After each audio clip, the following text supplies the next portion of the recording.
चलिए बढ़ते आगे, जहां हरियाणा में बीजेपी की हैट्रिक लगाने के बाद बीजेपी अब फिर से सक्रिय है। दरअसल पार्टी और सरकार अब अगले 2 महीने के अंदर होने वाले 30 निकाय चुनावों को जीतने की रणनीति बनाने के लिए मीटिंग पर मीटिंग कर रही है।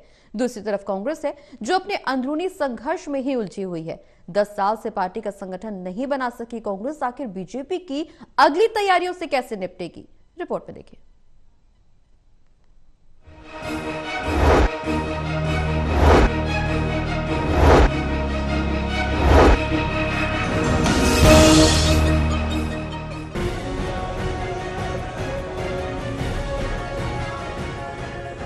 किसी ने सियासी पार्टी यानी संगठन चलाना हो तो बीजेपी से सीखे। प्रदेश में बीजेपी आजकल ऐसा ही कर रही है। विधानसभा सत्र खत्म होते ही उसी दिन शाम को पंचकुला में बैठक और फिर अगले दिन सीएम आवास पर बैठक में एजेंडा ये कि विधानसभा में हैट्रिक लगाने के बाद पार्टी अब 30 शहरों में होने वाले निकाय चुनाव कैसे जीते और विपक्षी कांग्रेस को ठिकाने लगाए, इसी पर विचार चल रहा है। पार्टी के बड़े नेता इस टारगेट को भी हासिल करने के लिए बैठक पर बैठक कर रहे हैं। हमने पहले भी कहा था कि अभी सदस्यता का काम चल रहा है, बड़ा लक्ष्य है, उसको पूरा करेंगे। संगठन को धरातल पर और ज्यादा मजबूत कैसे करें, उस पर चर्चा हुई।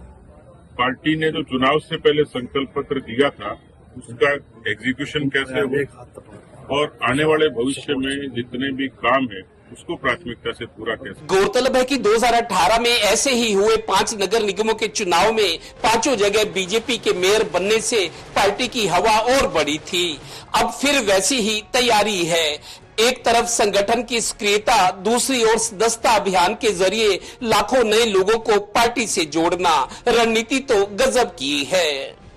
कहना होगा कि एक तरफ बीजेपी है जो घर नहीं बैठती, दूसरी ओर कांग्रेस 10 साल में भी अपना संगठन ना होने के कारण विधानसभा चुनाव में माहौल माकूल होने के बाद भी मात खा गई।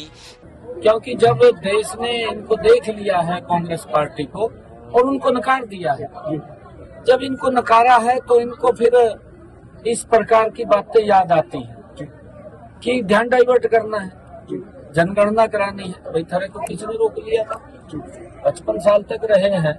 इसीलिए तो छठी क्लास से ही पढ़ाया और कहा जाता है एकता में ही बल होता है, union is strength. Haryana bureau, total news.